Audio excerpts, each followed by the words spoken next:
aqueles que nos acompanham também pelas redes sociais, graça e paz, né? Todos que estão aqui. O Senhor colocou uma palavra no meu coração e eu gostaria muito de compartilhar com vocês. Já peço para vocês deixarem aberto, Romanos 8, a partir do verso 28. Romanos 8, verso 28. O tema da ministração de hoje é mais que vencedores. Amém? Amém? Fechou, isso aí, vamos lá, vamos acordar, né? Mais que vencedores. Então, nós temos uma palavra de vitória para você hoje, aleluia. Você está preparado para, vitória, né? A gente gosta de vitória, amém? E Deus tem vitória para nós, né? O Senhor tem vitória para nós. A questão é qual é o nosso conceito de vitória. Opa, aí pegou, hein? A gente começa dizendo que Deus tem uma vitória para você hoje, uma palavra de vitória, mas o problema é qual é o nosso conceito de vitória. Se o nosso conceito de vitória estiver alinhado com aquilo que Deus diz que é vitória, amém, hoje é uma palavra de vitória para você. Mas se os nossos conceitos do que é vitória, nossas percepções do que é vencer, não estiverem alinhadas com aquilo que a palavra diz, então hoje não é uma manhã de tanta vitória assim, mas antes de ser uma manhã de vitória, um dia de vitória precisa ser uma manhã de arrependimento, para nós consertarmos o nosso coração e colocar as coisas no seu devido lugar, amém? Então vamos lá. Por que essa palavra, irmãos, eu orei, pedi direção de Deus, e essa palavra então, ela veio ao meu coração, e lendo a Bíblia, nós vemos que Deus colocou um título em nós, A Bíblia, através dos seus escritores, diz que nós somos mais do que vencedores. Paulo escreveu que nós somos mais do que vencedores. A igreja é mais do que vencedora. E esse título, ela só pertence à igreja. Porque quando nós lemos a Bíblia e nós olhamos para o que Deus diz a respeito do mundo, nós encontramos sentenças muito severas. Por exemplo, a Bíblia diz que o mundo jaz do maligno. A Bíblia diz que todas as coisas desse mundo são passageiras e que tudo passará. A Bíblia diz que naquele grande dia os elementos deste mundo se desfarão. Ou seja, tudo que existe nessa terra vai ser desfeito e então haverá novos céus e nova terra. A Bíblia diz que aqueles que não creem no Filho de Deus, então o mundo no sentido de pessoas que não creem no Filho de Deus, já estão condenados, porque não creram no Filho. Então, quando nós falamos o mundo, estamos já falando de todos os sentidos da palavra mundo. Mundo, sistema maligno, que já está destinado a ser destruído. Satanás e seus demônios serão vencidos, já foram vencidos, mas a vitória será concretizada naquele grande dia. O mundo, como terra, também já tem o seu fim decretado, porque um dia tudo será desfeito. E o mundo, sentido de pessoas que se opõem à palavra, que não creem em Cristo, também a palavra nos diz que por não crerem no Filho, na revelação máxima de Deus, já estão condenados. Então, diante dessas verdades, o mundo, sabendo que não tem como eles se saírem vitoriosos pela palavra, então o mundo começou a criar os seus próprios conceitos e as suas próprias métricas para dizer o que é vitória, porque segundo aquilo que a palavra diz, segundo aquilo que Deus diz, para o mundo não há solução. Então, os critérios que o mundo criou para si, para vencer por si próprio, porque não podem vencer mediante a palavra, é o dinheiro, é a fama, é o sucesso, é a estética, e por aí vai. Tantas coisas que nós muitas vezes colocamos como alvos máximos nas nossas vidas. E eu gostaria de começar essa pregação já deixando claro que nós não fazemos nenhuma apologia contra o cuidado do seu corpo, pelo contrário, participa do workshop lá. Nós não fazemos nenhuma apologia contra você ter ou não dinheiro, porque nós temos um membro rico aqui entre nós, que nós o amamos, certo? Mas a questão é, aonde está o nosso coração? Qual é o nosso conceito de vitória? Nós nos alegramos com aquilo que o Senhor tem a dizer, ou aquilo que o Senhor diz a respeito de vitória não é o suficiente para nos encantar? Porque até aqui nenhuma novidade. O mundo viver para isso e somente para isso, como diz o ditado, Desde que o mundo é mundo, as pessoas vivem assim. O problema é quando a igreja, o corpo de Cristo, a noiva de Cristo, abandona aquilo que o seu Senhor diz, para então começar a buscar somente e tão somente essas coisas, como se isso fosse o alvo das nossas vidas. E aí então nós corremos o risco de distorcermos o que de fato é ser um vitorioso. Amém? Por isso nós temos um texto tão importante que o tradutor, quando foi traduzir essa versão, ele colocou um título, mais que vencedores. Então esse texto, se nós queremos saber o que é ser um vencedor, acredito que esse texto tem algumas verdades para nós. Vamos ler? Sabemos que todas as coisas contribuem juntamente para o bem de todos aqueles que amam a Deus, dos que foram chamados de acordo com o seu propósito. Pois aqueles que de antemão conheceu, também os predestinou para serem conformes à imagem do seu Filho, a fim de que ele seja o primogênito entre muitos irmãos. Aos que predestinou também chamou, e aos que chamou também justificou, e aos que justificou também glorificou. Que diremos, pois, diante dessas coisas? Se Deus é por nós, quem será contra nós? Aquele que não poupou o seu próprio Filho, mas o entregou por todos nós, como não nos dará graciosamente com ele todas as coisas?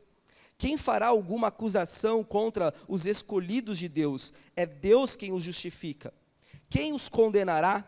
Foi Cristo Jesus que morreu, e mais, que ressuscitou. Ele está à direita de Deus e também intercede por nós. Quem nos separará do amor de Cristo? Será tribulação, ou angústia, ou perseguição, ou fome, ou nudez, ou perigo, ou espada? Como está escrito, por amor de ti, enfrentamos a morte o dia inteiro. Somos considerados como ovelhas destinadas ao matadouro. Mas em todas essas coisas somos mais que vencedores, por meio daquele que nos amou. Pois estou convencido de que nem a morte, nem a vida, nem anjos, nem demônios, nem o presente, nem o futuro, nem poderes, nem altura, nem profundidade, nem ninguém em toda a criação será capaz de nos separar do amor de Deus que está em Cristo Jesus, o nosso Senhor. Oremos mais uma vez. Senhor, nós estamos aqui diante da sua palavra, nós acabamos de ler, Senhor, a tua santa palavra que é viva e ela é eficaz, Senhor, para gerar vida em nós, para alinhar o nosso coração, Senhor. Agora já não é mais somente um momento, não, isso não é uma palestra, não, nós cremos que o teu Espírito Santo está aqui, nós cremos que o Senhor está aqui e a sua palavra, Senhor, que é vida, foi lida neste lugar, meu Pai, e agora nós pedimos que mediante o poder do teu Espírito Santo, o Senhor possa nos direcionar, o Senhor possa abrir a nossa mente, abrir os nossos ouvidos, abrir os nossos olhos para que nós possamos compreender, ó Deus, estas verdades e entendermos o porquê o Senhor nos chama de mais do que vencedores. Nós te agradecemos, Jesus, por esse imenso privilégio, nós te agradecemos, amém, amém e glórias a ti, Jesus.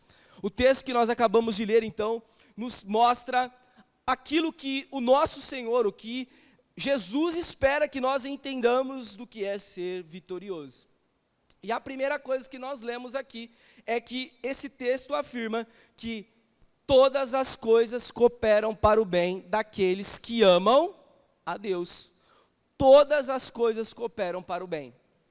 Mas a primeira coisa que nós precisamos nos perguntar, se nós queremos alinhar o nosso coração sobre o que é vitória no conceito do céu e do qual é o tipo de vitória que nós carregamos dentro de nós, nós precisamos nos perguntar, o que é o bem?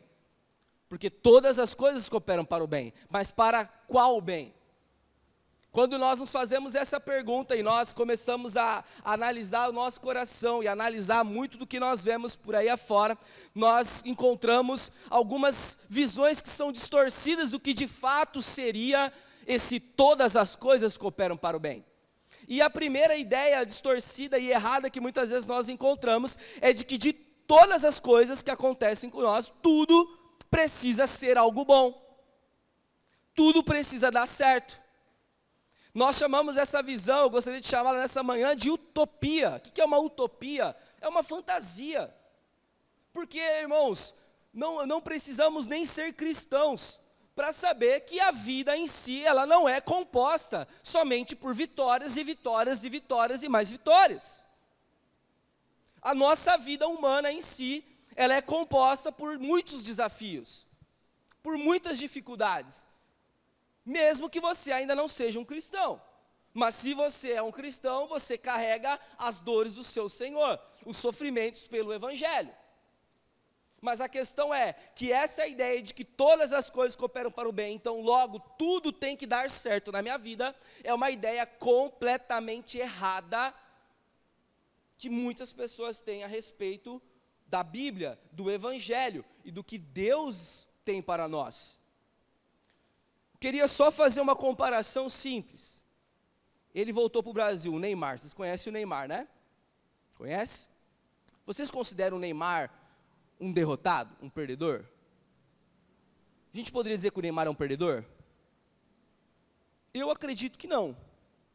Se nós olharmos, né, nos conceitos do mundo, eu acredito que não. Mas o Neymar, irmãos, ele perdeu 10 Champions. Perdão, ele perdeu 9 Champions. Ele ganhou uma. O Neymar perdeu 13 títulos de melhor do mundo. O Neymar perdeu 3 Copas do Mundo. Mas, apesar de todas essas frustrações, nós não podemos dizer que o Neymar, que foi durante anos o melhor jogador do Brasil, é um derrotado. Embora a vida dele tenha apresentado muitos altos e baixos. Então, quando nós começamos a analisar a nossa vida cristã, achando que tudo precisa dar certo na nossa vida, nós logo encontramos um problema. Porque essa não é a visão que Deus espera que nós tenhamos. Porque quando nós nos deparamos com um problema, quando nós nos deparamos com uma enfermidade, quando nós nos deparamos com algum desafio, logo nós já falamos, é o diabo. E o diabo se levantou, porque o diabo está furioso. Vou dar um pulinho, o Luiz deu um pulinho na última pregação. Virou meme nos jovens, hein, Luiz? Tô brincando. Então, logo a gente acredita que é o diabo está furioso, o diabo está se levantando contra mim. Porque não pode ser de Deus isso que eu estou vivendo. E nós começamos a entender que tudo que é bom aos nossos olhos, precisa acontecer com a gente e vem de Deus. E tudo que nós consideramos ruins aos nossos olhos, logo é o inimigo. Mas essa é uma visão totalmente distorcida e equivocada da palavra. A Bíblia diz que a chuva cai para os justos e para os injustos, irmãos. O sol, ele nasce para o justo, para o injusto. Coisas boas e coisas ruins acontecem para todos. Essa visão de utopia, ela precisa ser extirpada do nosso meio. A igreja não pode continuar acreditando nisso. E eu tenho certeza que você não acredita nisso, amém? Eu creio nisso. A segunda ideia desse versículo que nós precisamos combater, porque todas as coisas cooperam para o bem, mas para qual bem? É o bem do individualismo. Como se todas as coisas, e agora nessa visão, as pessoas até acreditam que coisas ruins podem acontecer, e que essas coisas ruins, elas podem até estar vindo de Deus, e Deus permitindo com que isso aconteça. Mas qual é o problema da visão de bem individualista? Que tudo que está acontecendo, de certa forma, está colaborando para um bem em si mesmo. E esse bem em si mesmo visa a minha boa vida. Logo, se eu bati o carro, e depois de 2 meses eu comprei um carro mais novo, eu digo, olha só, Deus me fez bater o carro, para que eu pudesse comprar este carro maravilhoso. As pessoas acreditam que as coisas estão, confluindo, mesmo que sejam ruins, estão confluindo para um bem maior, para que elas possam desfrutar de uma vida mais confortável.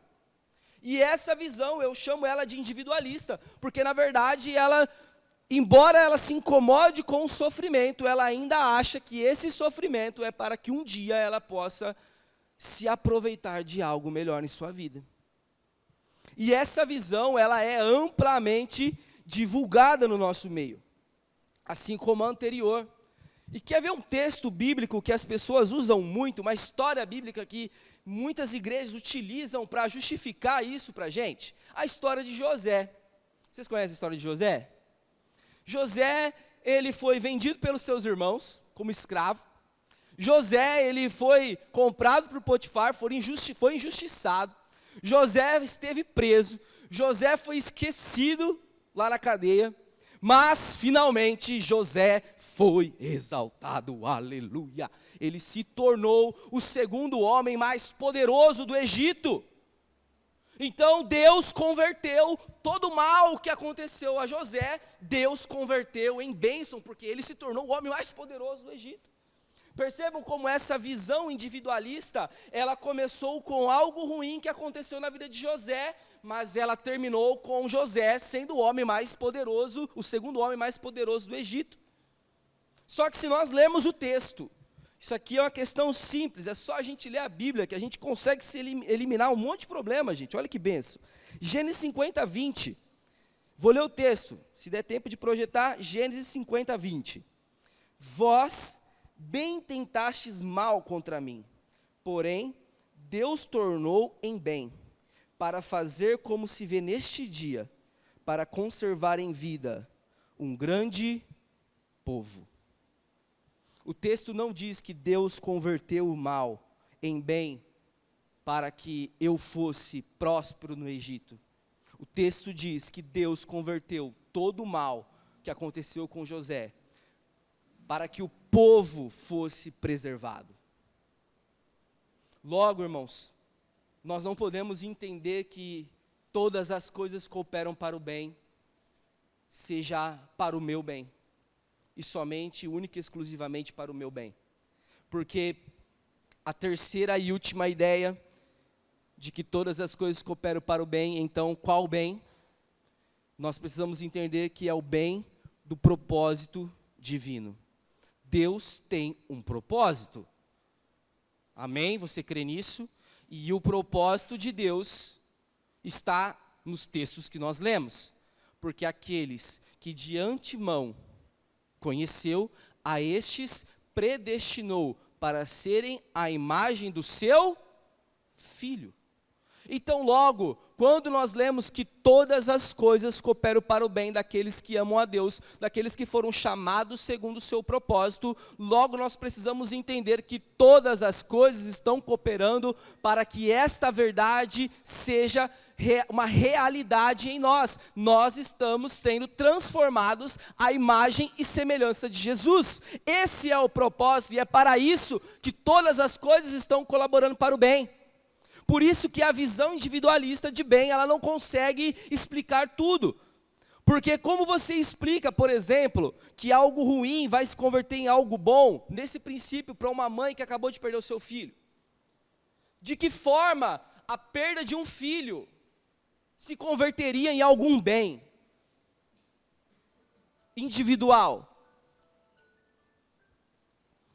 A visão individualista de bem, ela esbarra em algumas questões, mas quando nós entendemos que esse bem que a palavra está nos dizendo é que todas as coisas estão cooperando para que o caráter de Cristo seja formado em nós, logo nós podemos entender que todas as coisas boas que acontecem conosco é para nos lembrar que Ele é o Deus de toda graça, mas as coisas ruins que nos acontecem é para que nós nos assemelhemos àquele que foi chamado de o servo sofredor.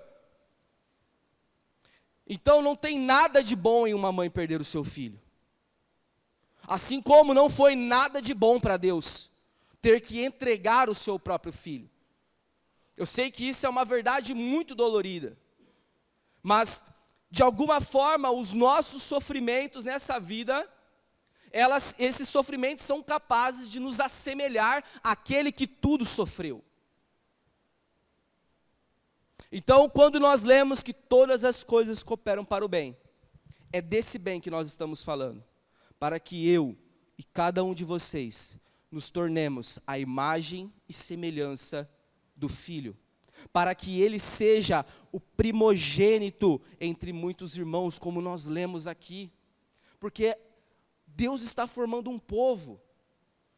Deus está formando um povo, esse é o propósito de Deus. Paulo diz que o segredo que estava em oculto há eras nos foi revelado. O segredo é esse, irmãos, o evangelho está sendo propagado porque Deus está formando um povo, mas não é qualquer povo, Ele está chamando seus filhos, Ele está adotando seus filhos. Mas todo mundo é filho de Deus. Não, nem todo mundo é filho de Deus, todos nós somos criaturas, mas aqueles que receberam o Espírito de Deus, a estes foi-lhe dado o direito de serem filhos de Deus. O povo de Deus é composto por seus filhos, e esses filhos estão sendo transformados de glória em glória, à imagem do Filho perfeito. Do dia que você creu até o último respiro seu, Deus está cumprindo esta obra na sua vida, te tornando parecido com Jesus, porque Ele é o Filho perfeito. Amém? Então, quando nós começamos a ler a Bíblia, irmãos, nós começamos a ver o que é vitória de acordo com a perspectiva do reino de Deus. O que é ser um vencedor de acordo com a perspectiva do reino de Deus. Então não é andar de vitória em vitória, ser vencedor também não é achar que tudo está colaborando para o seu bem individual, mas ser um vitorioso é entender que naquele grande dia, quando todas as coisas se consumarem, você estará à imagem e semelhança do Filho de Deus. E isso já começou agora, você já está, à medida que você entender essa verdade, sendo progressivamente transformado à imagem e semelhança de Jesus. Porque foi para isso que nós fomos criados. Nós vemos em Gênesis que o propósito, que Deus quando cria o homem e a mulher, estes foram feitos à sua imagem e semelhança, mas o pecado ele acabou distorcendo isso. E agora, por intermédio do Filho, tudo está sendo colocado novamente no seu lugar. As coisas estão sendo restauradas. Então, ser um vencedor, ser um vitorioso, de acordo com a ótica do reino, em primeiro lugar, é entendermos que nós estamos dentro de um propósito. E esse propósito, ele é muito maior do que os nossos planos. Deus está nos transformando à imagem do seu Filho. Amém? E então, tudo que te acontecer, precisa ser enxergado de acordo com essa ótica. É bom? Glorifique a Deus, porque Ele está mostrando o quão rico e o quão glorioso Ele é. É ruim? Lembre-se de que tudo Ele sofreu. E o nosso sofrimento não chega nem perto, porque nós não aguentaríamos sofrer tudo que Ele sofreu. Se nós olharmos para a Bíblia, nós vemos que Filipenses 1:29 diz: porque a vocês foi dado o privilégio, não de apenas crer em Cristo, mas também de sofrer por Ele. A Bíblia diz que é um privilégio sofrermos por Cristo. Timóteo diz, portanto, não se envergonhem do testemunho do nosso Senhor, nem de mim que sou prisioneiro dele, mas suportem comigo os sofrimentos pelo Evangelho, segundo o poder de Deus. O nosso Senhor Jesus, Ele nos convida a participarmos dos seus sofrimentos. Porque a Bíblia diz que se nós participarmos dos seus sofrimentos, participarmos da sua morte, nós também participaremos da sua vida. Nós seremos ressuscitados naquele grande dia, para participar da vida com o Cordeiro. Amém? Glórias a Deus. Segunda coisa importante que o texto nos mostra, sobre o que seria então essa vitória que Deus tem preparado para nós, do verso 31 ao verso 34, irmãos.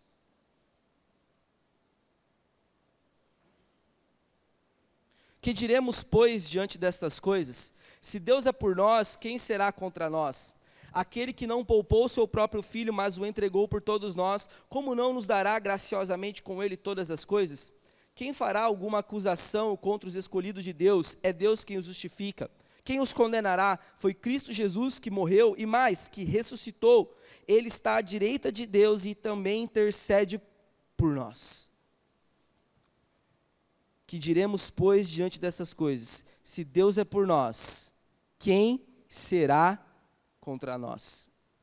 Que acusação poderia ser feita contra os escolhidos de Deus, se é Deus quem os justifica, se é Cristo quem morreu em seu lugar? O texto nos diz que Ele nos deu todas as coisas. Ele não negou o seu próprio Filho, e aquele que não negou o seu próprio Filho, também não nos dará juntamente com Ele todas as coisas? E aqui nós continuamos a entender então o que seria esse conceito de vitória. Porque agora nós vemos a Bíblia dizendo que juntamente com Ele, Deus nos daria todas as coisas. Mas, Daniel, eu não tenho todas as coisas que eu quero. E eu acredito que muitos de nós aqui estejamos nessa situação. Muitos de nós não temos tudo o que nós queremos, mas está escrito que Ele nos deu todas as coisas. Irmãos, quando nós lemos um texto como esse, nós precisamos entender que Ele já nos deu tudo. O mais importante, que é o Filho dEle, Ele deu por você. E por isso Ele diz, Ele nos deu tudo. Porque não tem mais nada que Ele possa te dar. Sabe, não existe o melhor de Deus está por vir, porque o melhor de Deus já veio, foi Jesus. E Ele só vai voltar para concretizar todas as coisas, para cumprir a sua promessa. Mas não existe nada mais, não existe nada melhor, não existe nada mais superior do que nós termos a Cristo Jesus, o nosso Senhor. Não existem riquezas, não existem bens, não existem situações que possam ser mais importantes do que esta realidade de que Ele nos deu tudo. E esse tudo não são coisas materiais, mas é o seu próprio Filho. Ele não poupou seu próprio Filho, mas o entregou por todos nós. O Filho foi entregue por nós. E por isso não há mais nenhuma condenação. Nós estamos justificados. A fala, as últimas palavras do nosso Senhor Jesus na cruz foi tetelestai, está consumado, está pago, não há mais nenhuma dívida pendente para mim e para você. A única dívida que nós temos é no Serasa. Mas fora essa dívida aí, a dívida do pecado, que era uma dívida impagável, essa nos foi dada de maneira gratuita. E isso é ser um vitorioso. Você entender essa realidade de que o Filho de Deus foi dado pelo próprio Pai, por mim e por vocês. Não existe vitória maior do que essa. Nós não viveremos a eternidade distante do nosso Senhor, nós passaremos a eternidade com Ele, porque Ele fez o que precisava ser feito. Ainda que nós não mereçamos, ainda que se Ele não fizesse, Ele seria justo. Mas Ele decidiu fazer. E nós precisamos entender essa realidade. Nós precisamos entender que agora, mediante esta realidade, que não há acusação que pode ser feita contra nós, nós precisamos entender que agora nós podemos, pelo poder do Espírito, fazer morrer as obras da nossa carne. Porque o Filho nos foi dado, o Espírito está em nós. E se pelo Espírito nós fazermos morrer as obras da nossa carne, então estaremos testificando que de fato somos os filhos de Deus. Agora o pecado pode ser vencido. Não pelas nossas forças, mas pelo poder do Espírito. E essa é a vitória que nos foi dada.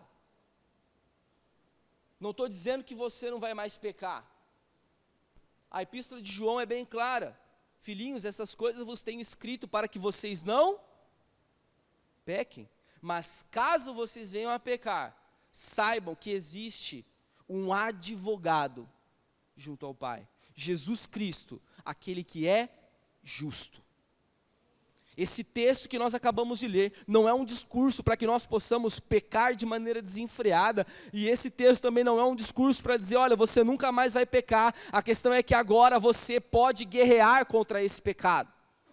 A questão é que agora você tem poder não em si mesmo, mas pelo Espírito Santo para dizer não. Antes você era um escravo, mas agora você é livre do pecado. E todas as vezes que nós pecamos, é porque nós queremos pecar, nós desejamos pecar. Mas a Bíblia diz que existe um poder em nós, que nos capacita a dizer não. Só que nós ainda não entendemos essa verdade, e nós começamos a patinar nisso. Eu começo, aí eu peco, e aí eu volto. Aí eu começo de novo, eu peco, e aí eu volto. E aí eu começo de novo, eu peco, aí eu volto. E eu começo, eu peco e eu volto. E eu estou sempre dando um passo para frente, 2 passos para trás. Eu estou sempre nessa de tô rico, tô rico, tô pobre. Eu lembrei do Chicó lá da Compadecida. Tô salvo, tô perdido, tô salvo, tô perdido, tô salvo, tô perdido. Nós vivemos nessa montanha russa, muito por conta do que já foi dito aqui, porque nós achamos que é sobre nós achamos que é o nosso desempenho que nos salva. Nós achamos que nós somos os responsáveis, porque se eu tenho uma semana que eu fiz tudo certinho, olha, Deus ficou, né? Deus ficou felizão comigo. Agora, se eu pisei na bola, meu Deus do céu, né? Eu não vou nem para a igreja, eu não quero nem pegar aquele microfone, eu não vou nem falar de Jesus com meu amigo, eu não vou fazer nada, porque, cara, Deus deve estar irado comigo. As pessoas vivem dessa forma. Não, Ele nos deu tudo. 2 Pedro, eu gostaria de ler esse texto com vocês, irmãos. 2 Pedro, capítulo 1, verso 3.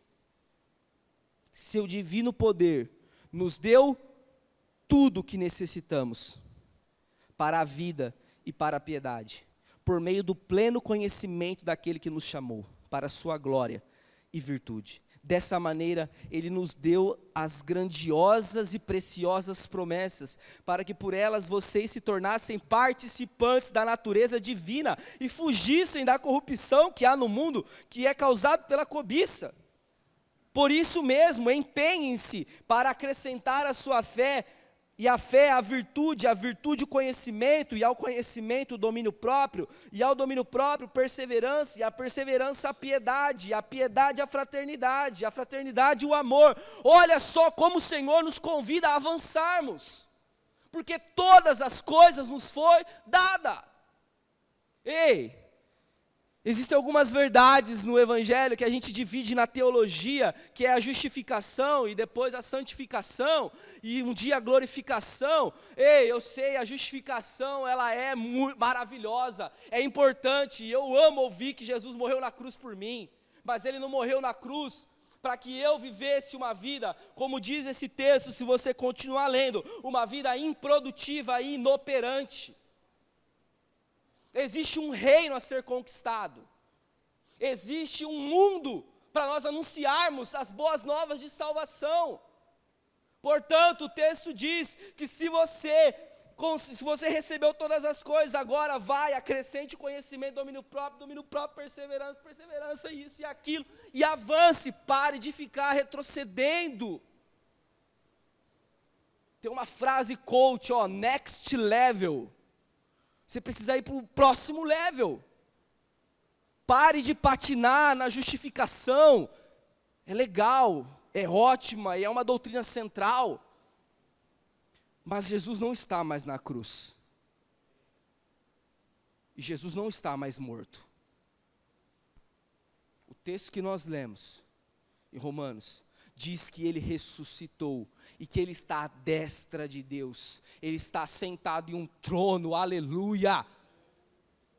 E esse Cristo morto e ressuscitado, que morreu pelos nossos pecados, Ele nos capacita a vivermos uma vida que tenha sentido, uma vida que tenha propósito, uma vida onde nós estamos avançando e sendo instrumentos na mão dEle, para que o reino avance, porque um dia Ele vai voltar. Ele não está mais na cruz, Ele está no céu, mas é assim como Ele não ficou para sempre na cruz, Ele não ficará para sempre no céu, Ele vai voltar para nos levar. Mas nós Não entendemos que a verdadeira vitória que o Senhor tem para nós é sim, os nossos pecados foram perdoados, e isso é a maior vitória, porque foi por meio dele. Mas essa vitória não pode morrer só nisso. Essa vitória precisa ser utilizada. Pronto, agora eu sou vencedor, e agora o pecado não tem mais domínio sobre mim. Então agora eu procuro a santificação, agora eu avanço esse reino, agora eu entendo o que é a vitória. Mas nós estamos ainda perdidos no nosso conceito de vitória. A gente ainda acredita que Jesus morreu na cruz para que nós tivéssemos uma vida confortável nessa terra. E não é muito isso que nós estamos lendo. Para concluir, irmãos, para nós terminarmos, o apóstolo Paulo conclui então essa sua definição de vitória, ao dizer que quem nos separará do amor de Cristo? Quem nos separará do amor de Cristo? Seriam as tribulações? Seriam as angústias, as perseguições, a fome, a nudez, os perigos da espada? Seriam essas coisas capazes de nos separar do amor de Deus, que está em Cristo Jesus? Porque ele começa e conclui, o seu último parágrafo nesse momento aqui, dizendo que ele está certo de que em todas essas coisas nós somos mais do que vencedores. E ele continua dizendo que nem a morte, nem a vida, nem anjos, nem demônios, nem o presente, nem o futuro, nem poderes, nem a altura, nem profundidade, nem qualquer outra coisa poderá nos separar do amor de Deus que está em Cristo Jesus, o nosso Senhor. Nada pode nos separar desse amor. E aqui não condiz a sua condição social ou a sua condição econômica. Aqui Paulo começa a dizer que aqueles que são vitoriosos, ele assemelha a igreja de Cristo, melhor dizendo, a ovelhas que são entregues ao matadouro. Então Paulo conclui dizendo, olha, se você acha que a vida cristã de vitória é só coisas boas, olha, já estou te dizendo que a vida cristã, se eu tivesse que fazer alguma analogia, eu diria, olha, são como ovelhas que estão indo para um matadouro, todos os dias. Mas, sejam coisas terrenas ou sejam coisas espirituais, porque Paulo, ele separa essa lista. Na primeira lista nós temos as tribulações, as angústias, as perseguições, coisas que são relativas a essa terra. E depois ele traz outra lista, coisas que são mais espirituais, transcendentes, como, por exemplo, nós ouvimos a morte, a vida, os anjos, os demônios, o presente, o futuro, os poderes, a altura, a profundidade, ou aí faltando palavras, ele fala, ó, nada, não tendo mais o que falar. Então Paulo fala assim, ó, mais nada. Eu já falei das terrenas, eu já falei das espirituais, e ó, isso não pode te separar do amor de Deus, mas se existir mais alguma coisa, isso também não pode nos separar do amor de Deus. É isso que Paulo está nos ensinando, que se tiver mais alguma coisa, tá no meio do balaio aí, não vai te separar, porque isso é ser um vitorioso. Porque às vezes a gente pode pensar, mas para quem é rico é mais fácil, beleza, porque o rico pode até não passar por fome, o rico pode não passar por nudez, mas ricos têm tribulações, ricos têm angústias, porque a gente tem essa mania de achar que a vida é mais fácil para quem tem dinheiro. Murilo? Eu tinha que fazer essa piada, que ela é muito boa. As pessoas passam por dificuldades, porque as dificuldades, elas são terrenas. E as pessoas passam por tribulações e dificuldades, porque as tribulações e dificuldades também existem de ordem espiritual.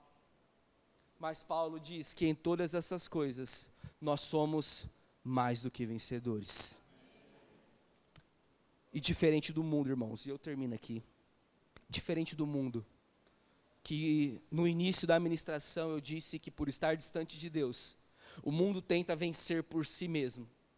O mundo tenta a todo custo vencer com seus próprios critérios e com suas próprias forças. Nós estamos diante de um Deus que nos chama de vencedor, mas não porque nós vencemos, não porque nós somos valentes, não porque nós travamos uma batalha e nós vencemos. Ele nos chama de vitoriosos porque Ele lutou e Ele venceu. E agora Ele só nos chama para participarmos dessa vitória. E é por isso que nós somos mais do que vencedores. Por meio daquele que nos amou. Porque sem Ele, nada disso é realidade. Sem aquele que nos amou, nada disso é possível. Então, diferente das pessoas que ainda não reconheceram Jesus como seu Senhor e Salvador, nós vencemos porque Ele venceu. Nós não vencemos porque somos bonzinhos ou porque somos habilidosos. E eu encerro, e eu peço para vocês se colocar de pé, para nós encerrarmos.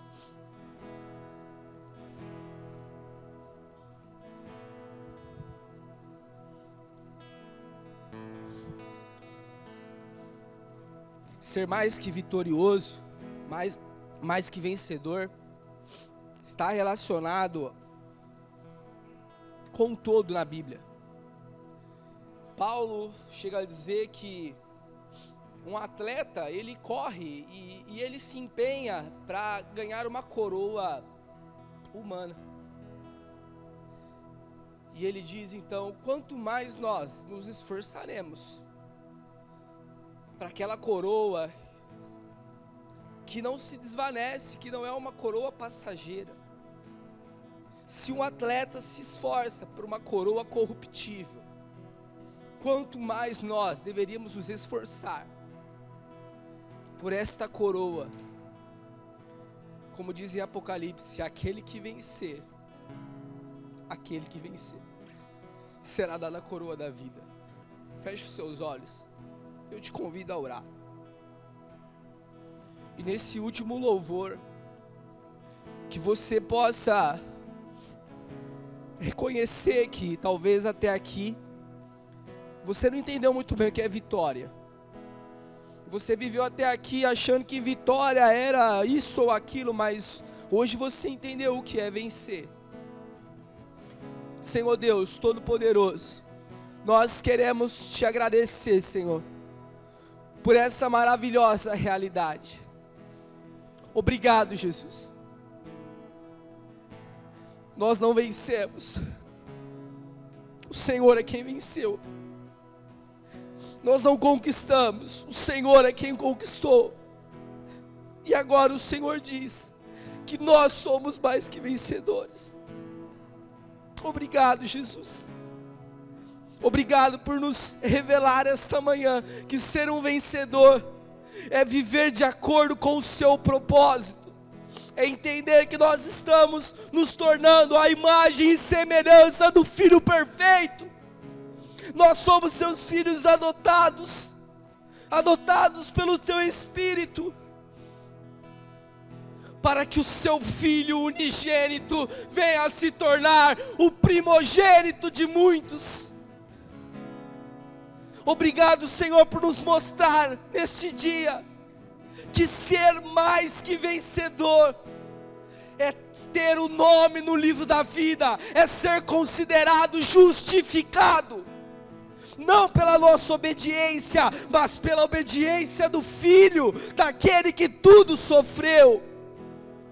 Obrigado, Senhor, por nos revelar que ser mais que vencedor é descansarmos nessa palavra, de que nada nessa terra, nada no mundo espiritual, ou nada do que nós não conhecemos, pode nos separar do seu amor, Jesus. Essa é a maior vitória das nossas vidas. Que isso gere alegria em nós, que os nossos corações estejam exultantes e alegres por reconhecer que nós somos mais que vencedores por aquele que nos amou. Se existe algum coração aqui ou daquele que nos escuta, que tem sido levado pelas mentiras de Satanás, de que somos derrotados, de que perdemos, porque não temos aquilo que tanto desejamos, que essas verdades caiam por terra em nome de Jesus, e que a verdadeira vitória, que o verdadeiro conceito de vencer, esteja nos nossos corações, em nome de Jesus.